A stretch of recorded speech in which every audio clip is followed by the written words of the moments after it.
Boa noite a todos, sejam bem-vindos e vibremos para que a paz do Mestre Jesus nos envolva, esteja conosco.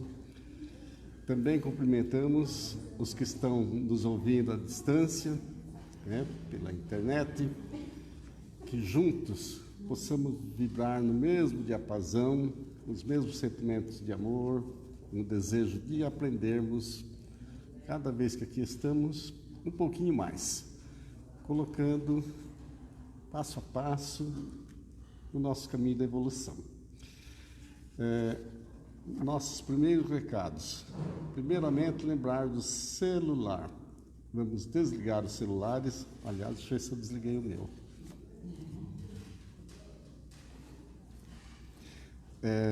Ou deixar no silencioso, quem precise, né? Manter o silêncio, porque aqui nós estamos sempre lembrando que a equipe espiritual que trabalha, que prepara aqui o ambiente, as câmaras de paz, eles já estão trabalhando antes mesmo de a gente estar adentrando aqui. Então é importante o silêncio, é importante a prece, porque estamos com a prece doando também fluidos que eles utilizam para a realização das tarefas aqui na noite. Vamos lembrar também dos recursos que a casa oferece. Então, lembrando que nós temos lá na recepção o atendimento fraterno. Então, quem precisar conversar, falar sobre alguma dificuldade que está tendo, algum problema de saúde física, algum desequilíbrio, ou conhecer alguém, algum parente que possa ser encaminhado, então nós pedimos que aos sábados chegue assim por volta das 17h30, para dar tempo de passar na entrevista e ir para a palestra. E às terça-feiras, como hoje, às 19h30. Então dá tempo de fazer a fichinha, passar na entrevista, passar na palestra sem dificuldade, tá bom? E utilizar sempre os recursos que a casa oferece. Tem cursos, só nos procurar, são as quartas-feiras, tem à tarde, tem à noite. Então, vamos estar divulgando essas oportunidades. E vamos agora, então, para a leitura da nossa psicografia da noite. São mensagens trazidas por mentores, trabalhadores espirituais desta casa, que através dos médios psicográficos nos trazem, nos presenteiam com suas orientações, seus chamamentos. Então vamos lá. A de hoje intitula-se Um campo a ser semeado. Um campo a ser semeado. A sementeira da fé, todos a possuem. Basta sintonizar as potências ocultas do espírito com a potência cósmica divina. As potencialidades anímicas eclodem no tempo certo, tempo em que a semeadura começa a brotar, a mostrar sua germinação fecunda da boa vontade. Ninguém há desprovidos da potencialidade da alma, em germe, seja a inteligência, a consciência, a vontade, o livre-arbítrio. A fé em si mesmo agiganta as próprias capacidades psíquicas. Mas a fé em Deus, meus caros, a fé no Pai Criador, esta alavanca às alturas nossa pequenez. A fé nos alia ao Criador e numa vontade de se envolver com o Pai, de mergulhar nos seus desígnios, de se inteirar de suas belezas, de conhecer seus mistérios, nasce o desejo de crescer para saber mais. E é esse desejo que devemos perpetuar sempre que nos vemos perplexos com a existência, com seus cometimentos complexos, mexendo nas fibras de nossos sentimentos, nos fazendo chorar, nos fazendo sorrir, nos mostrando a importância do fenômeno da existência em cada ser vivo.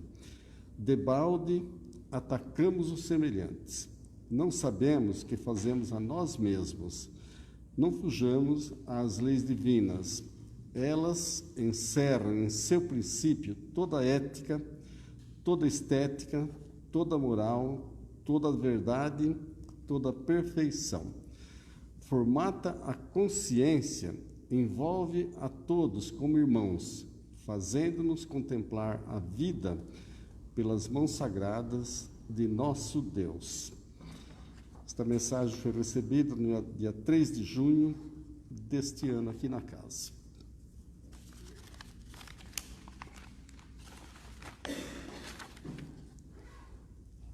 E agora, então, convido a todos a nos unirmos em sentimento, de alma e coração, para juntos, com fé, com o desejo de realmente crescermos como espíritos que somos, nos preparando para o futuro.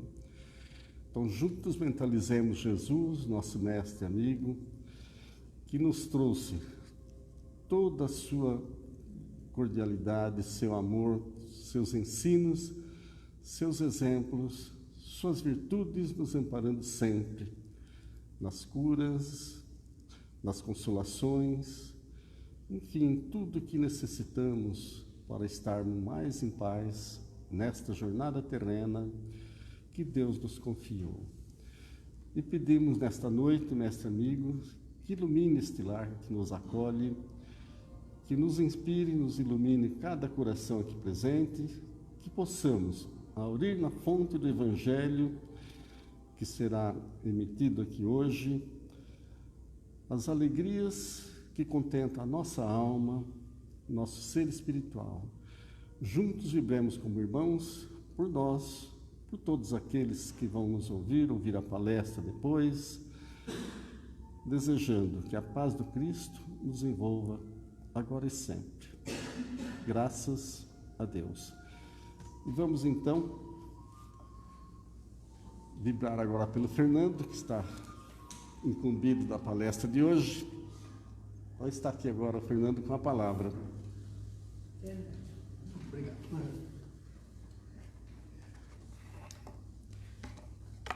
Boa noite a todos.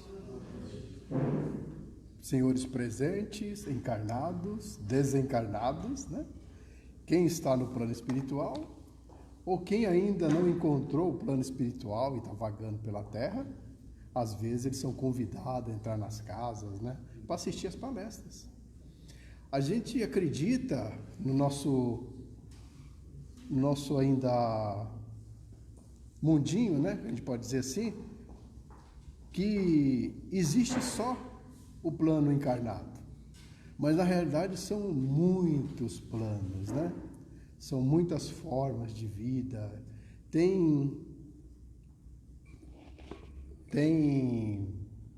planos tão sutis que passa despercebido até mesmo no plano espiritual. Por exemplo, tem graus de evolução, né? Tem graus.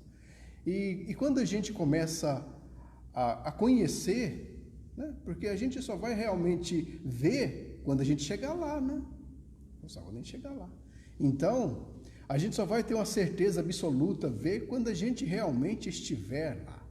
Mas o problema é como chegar lá, né? Não é só desencarnar que nós vamos chegar lá. Às vezes, tem muitas pessoas que desencarnam e ainda continuam nos corpos, porque eles não acreditam que morreram, eles não acreditam que existe vida após a morte, após a vida, aí não conseguem sair do corpo, né? Para quem lê alguns romances espiritualmente do André Luiz, dá para perceber que são graus diferentes de entendimento.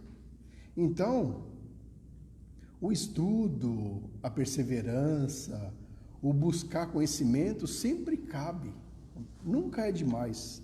E, na realidade, está sempre faltando. Nesse nosso plano, quanto mais a gente estuda, mais a gente vê o quanto a gente precisa ainda estudar para poder entender, né?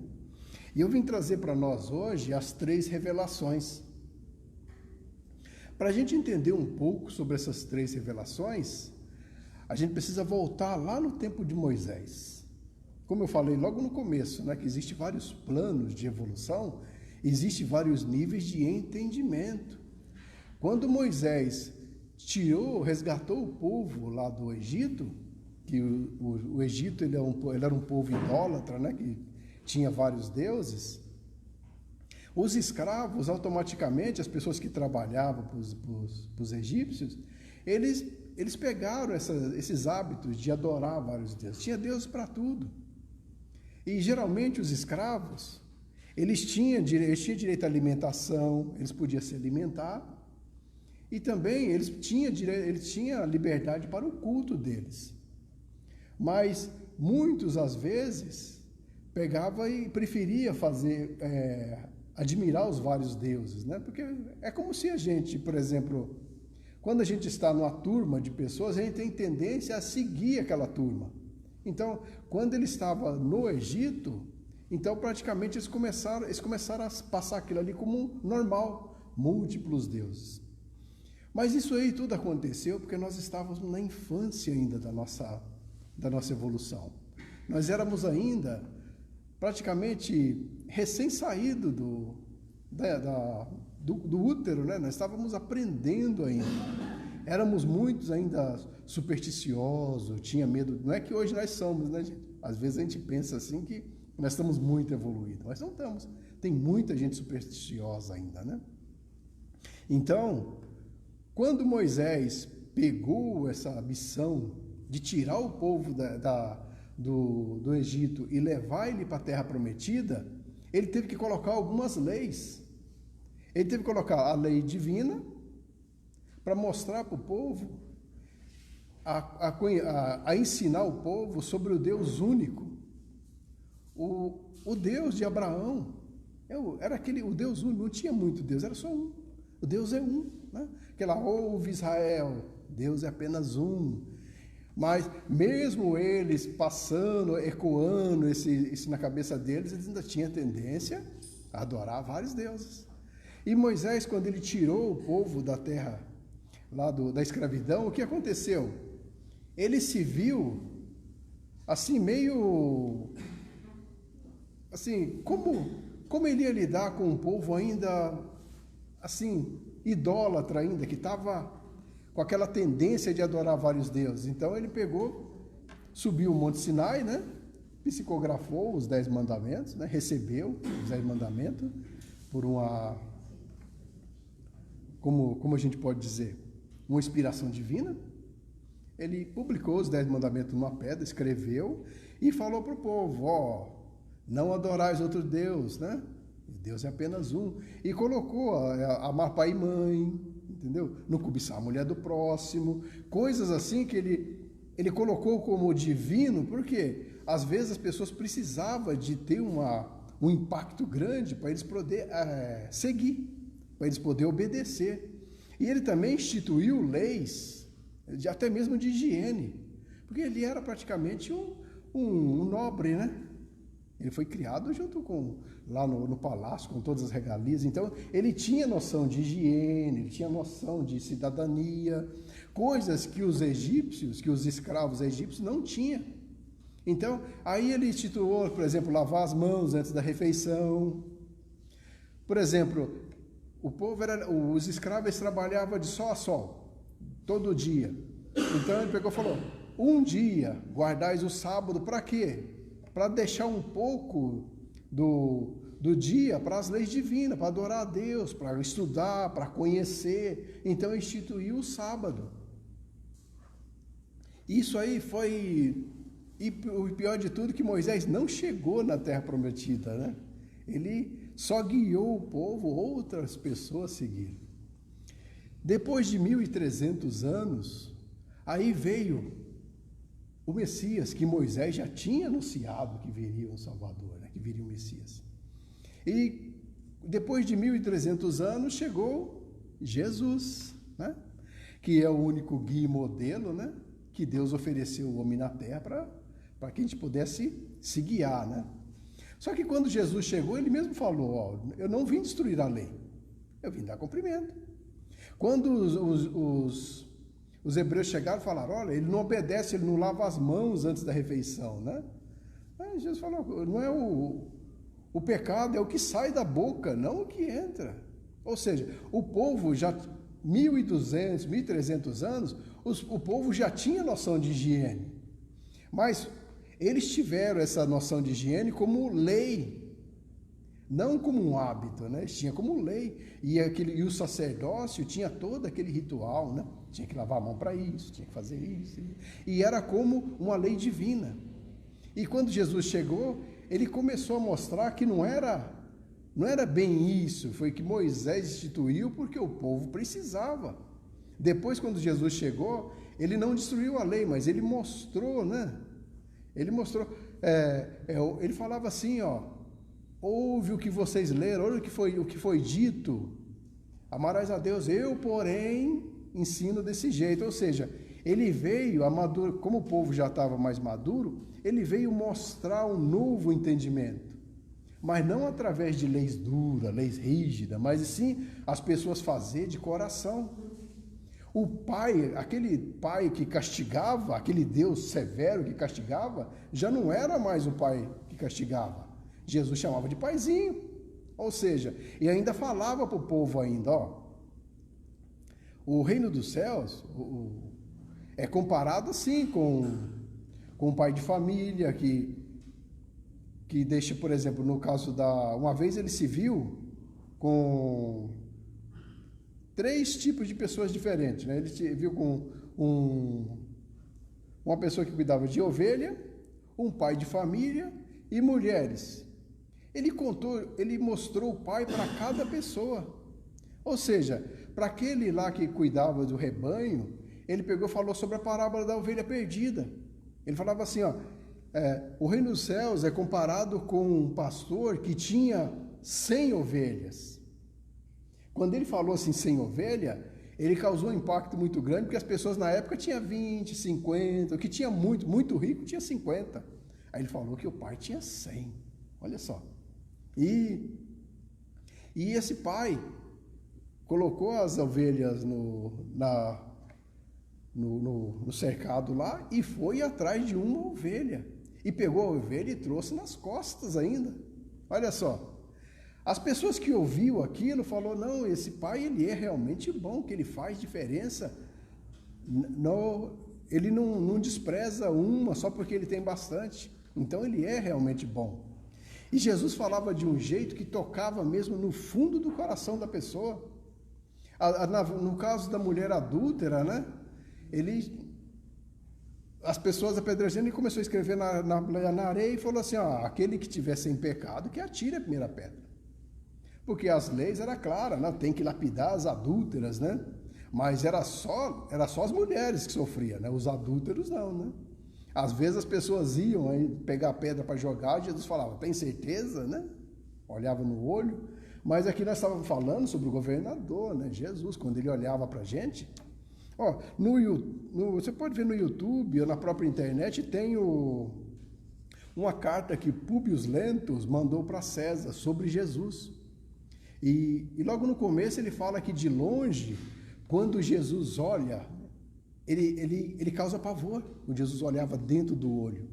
Ou seja, na hora que Jesus olhava, aquele olhar penetrante dentro da gente, gelava. Por quê? Porque a gente via, era como se tivesse uma pessoa olhando a alma da gente. Não tinha nada para esconder, porque ele estava despindo a gente. Então causava pavor. Por quê? Aqui na Terra nós temos o privilégio, né, de poder se esconder atrás do corpo. Muitas vezes a gente está morrendo de raiva de uma pessoa, mas a gente pode sorrir. Às vezes chega alguém na casa da gente, a gente detesta a pessoa, mas a gente trata bem, dá um cafezinho, né? Mas e quando a gente não puder mais fazer isso? Não puder mais usar essas máscaras? O que vai acontecer? Vamos ficar apavorados. Imagina quando alguém chega no nosso lado, perto da gente, a gente não gostar dela.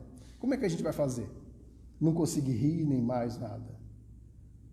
E isso acontece no plano espiritual, porque lá o que vale é as vibrações.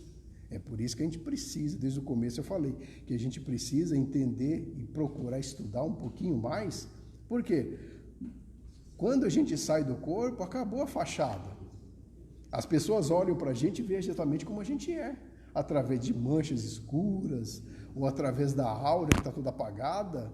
De alguma forma a gente mostra o que a gente realmente é. Mas aqui na Terra, graças a Deus, a gente pode usar a maquiagem, né, do bom menino. Às vezes a gente odeia o patrão, mas a gente chega lá no serviço, lá com aquela carinha, né? Oh, tudo bem, tudo dando risada, sorrindo, né? É gostoso isso, né? Mas o ruim de tudo é que a máscara não fica muito tempo no rosto, né? Se a gente começa a conviver muito com a pessoa, depois de algumas horas, a gente começa a mostrar realmente quem a gente é bem devagarzinho. Por isso que às vezes as pessoas falsas elas não ficam muito perto da gente. Elas ficam um pouquinho, quando ela começa assim a mostrar um pouquinho do que ela é, elas saem de perto. Por quê? Se ficar muito tempo a gente percebe. Ou muitas vezes a gente não percebe porque nós temos a ilusão, a gente vê as pessoas pela fachada, né? A gente vê uma pessoa bem vestida, a gente pensa que é uma pessoa honrada. Uma vez eu estava na delegacia, eu vi um quadro dos Três Patetas lá, os irmãos Metralha, de listradinho de máscara, né? Estava escrito assim, ó, se todos viessem assim seria fácil. Ou seja, a maioria está bem vestida, está sorrindo. Por quê? Ainda que na Terra nós temos o privilégio de poder vestir a cara do bom moço. E muitas das vezes a gente aprende até na infância. Às vezes a gente lá em casa, aí a mãe da gente fala assim, ó, fala para a mulher que eu não estou aqui. Entendeu?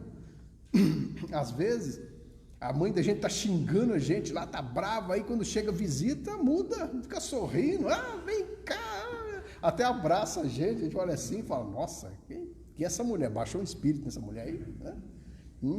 E a gente vai aprendendo a manipular as coisas assim. Aí passa um pouco, a gente vai para o serviço, a gente veste aquela carinha de bonzinho, né? Pelo menos quando a gente conhece uma pessoa que a gente gosta, uma pessoa bonita, né, do sexo oposto, né? Por exemplo, quando a gente vai namorar, a gente quer fazer o quê? A gente quer ficar bonita, a gente quer vestir uma roupa bonita, pentear o cabelo, passar um perfuminho, né?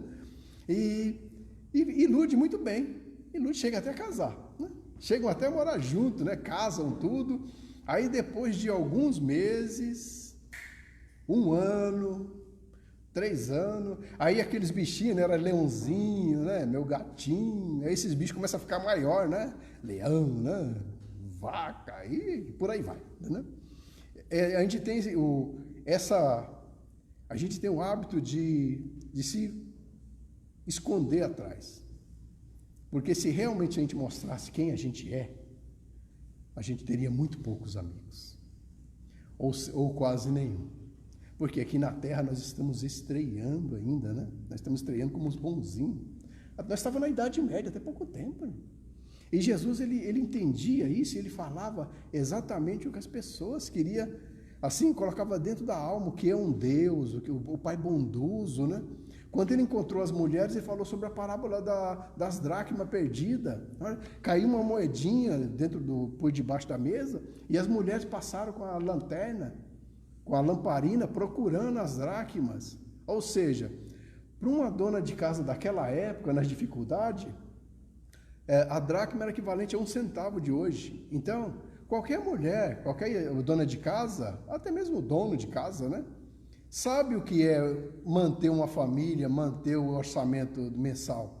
Às vezes, a gente fica contando moeda mesmo, caçando para comprar um pão, fazer uma despesa, comprar alguma coisa.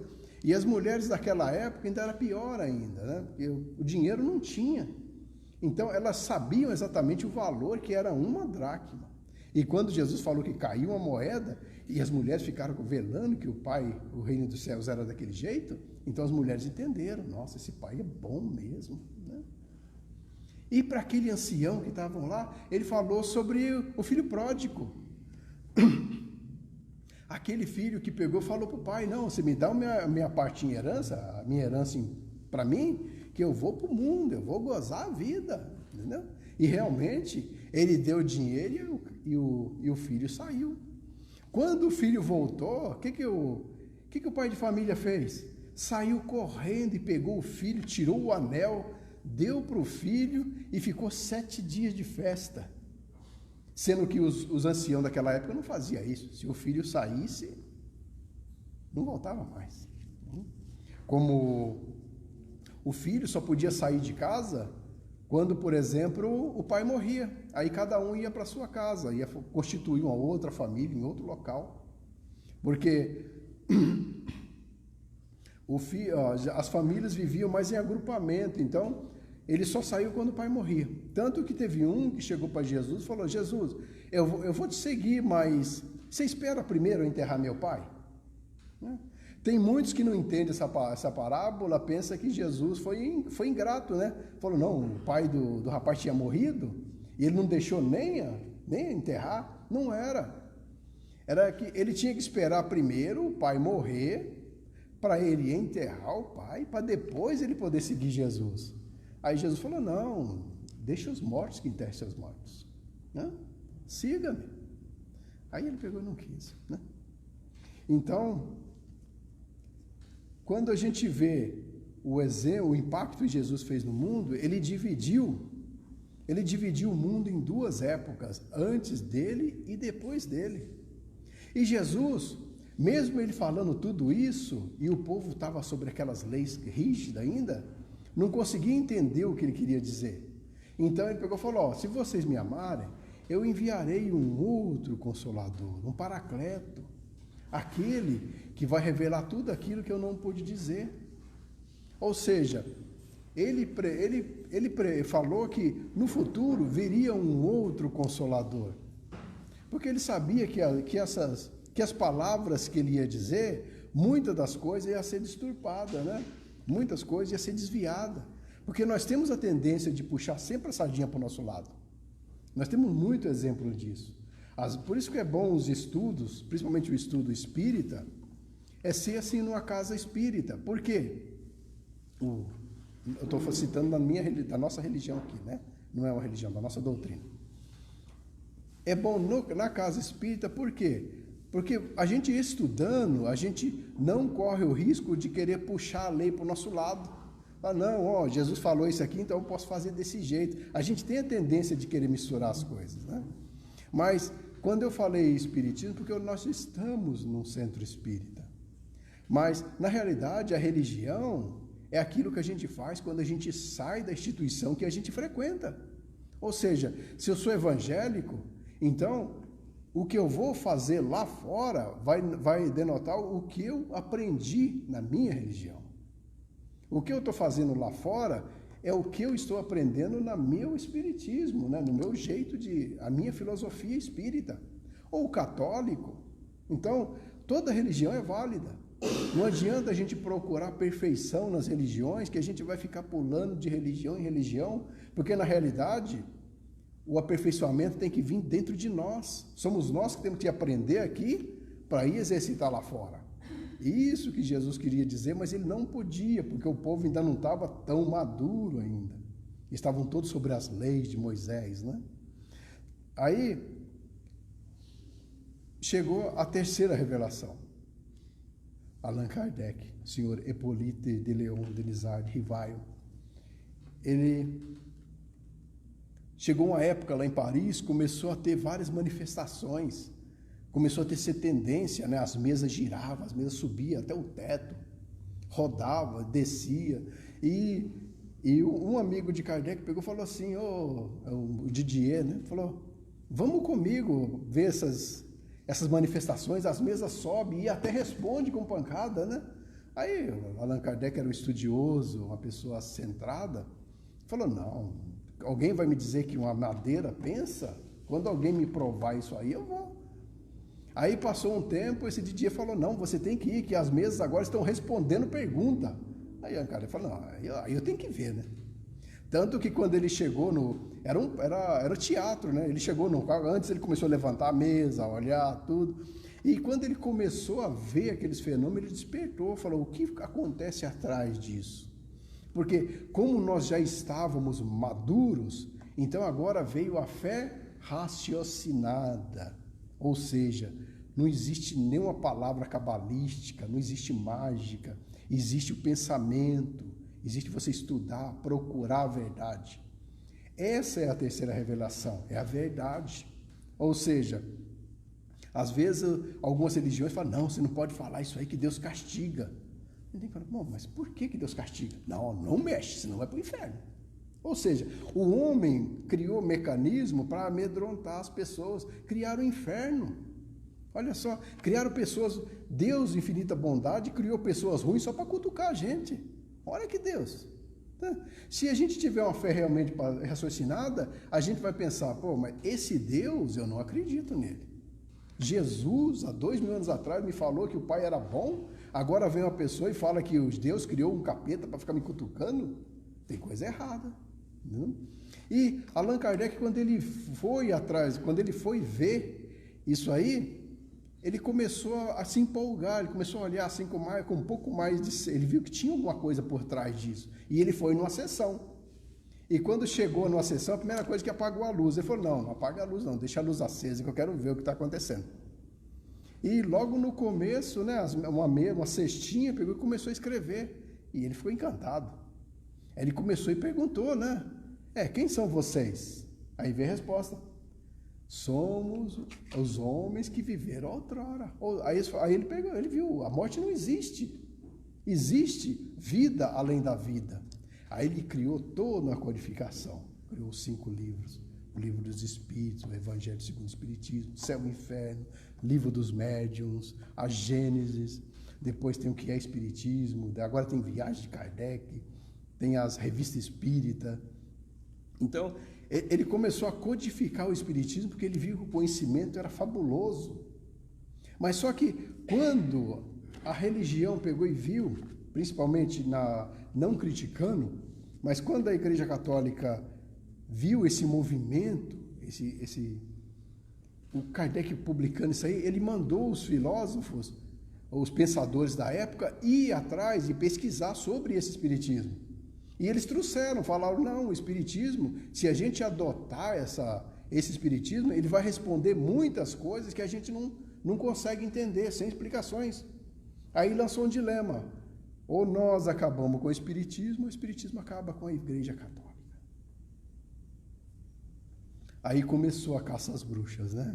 O Espiritismo foi proibido, muitas vezes a gente tinha que ficar sobre os porões, o mesmo Evangelho, o mesmo lado os mesmos cristãos que ficavam nas grutas, o Espiritismo, quando saiu, nós tivemos que ficar escondido.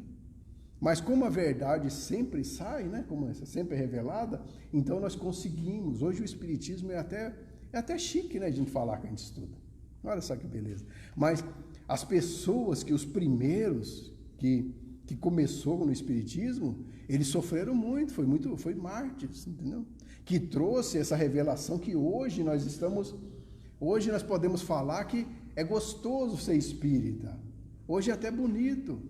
Mesmo tendo algumas religiões que falam ainda que nós somos bruxos, né? Isso, aquilo. E começou, por exemplo, religiões africanas, né? Que também tem o culto deles, é outro país, outro entendimento. Eles não são espíritas, eles são espiritualistas, né? Então, começou a misturar, falar, se recebe espírito, então é espírito. Então colocou todas as outras religiões junto. E como o medo do fantástico, maravilhoso, né?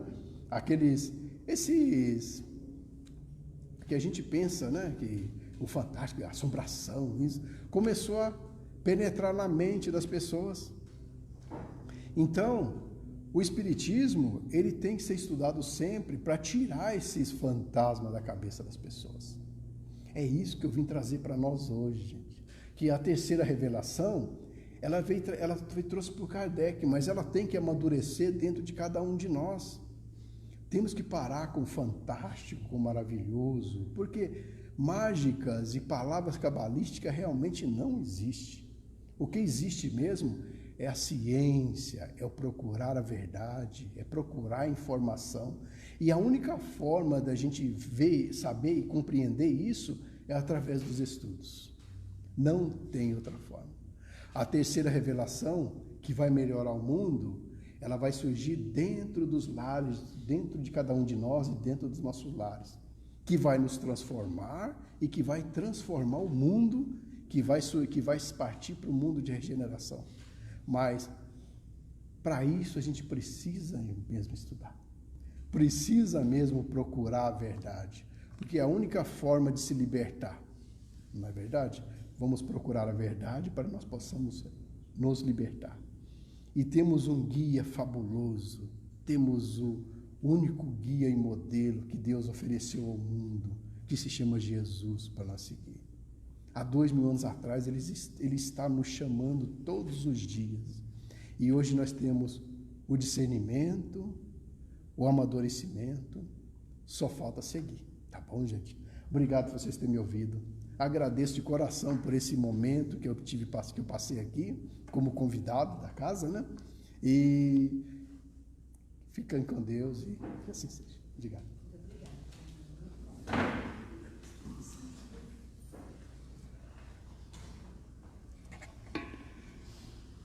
Bem, eu convido inicialmente a todos a pedirmos a Jesus, aos mentores, e enviar nossa gratidão, pedindo vibrações para o nosso irmão Kiko, que tanto nos ajudou na realização das festas de Natal para a infância que participa desta casa, lá no Salão dos Ex-Combatentes, e que retornou para a espiritualidade conforme o chamado do Pai, nosso Criador. Que Ele receba nossas vibrações de amor, nossa gratidão, nosso desejo de que Ele esteja sendo recebido por mãos amigas, mãos luminosas, que o acolham para este refazimento necessário agora.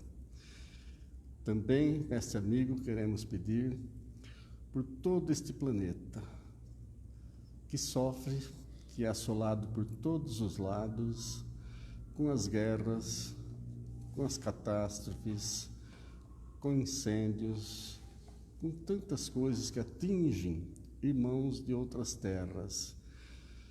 Que a luz do Mestre Jesus, as grandes falanges que envolvem esses povos, possam receber nossa pequenina doação de amor e que possam levar onde houver maior necessidade, maiores aflições, maiores desesperos. Também queremos pedir agora pelo nosso querido Brasil, para que a luz do Mestre, as falanges do anjo Ismael, que preside os destinos desta nação, nos ampare a todos os governantes, aos homens de mídia, formadores de opinião, e a todos nós, brasileiros, que possamos fazer a nossa melhor parte para que este Brasil se transforme e seja amparado por Jesus. Também pedimos por cada um de nós que estamos aqui, aos que estão em seus lares, que essa paz de Jesus nos envolva, que fortaleça a nossa fé, para seguirmos adiante com essa luz do Mestre, ainda que carregando cada um a sua própria cruz. Estejam conosco, benfeitores, e nos amparem, hoje e sempre, com a graça de Deus.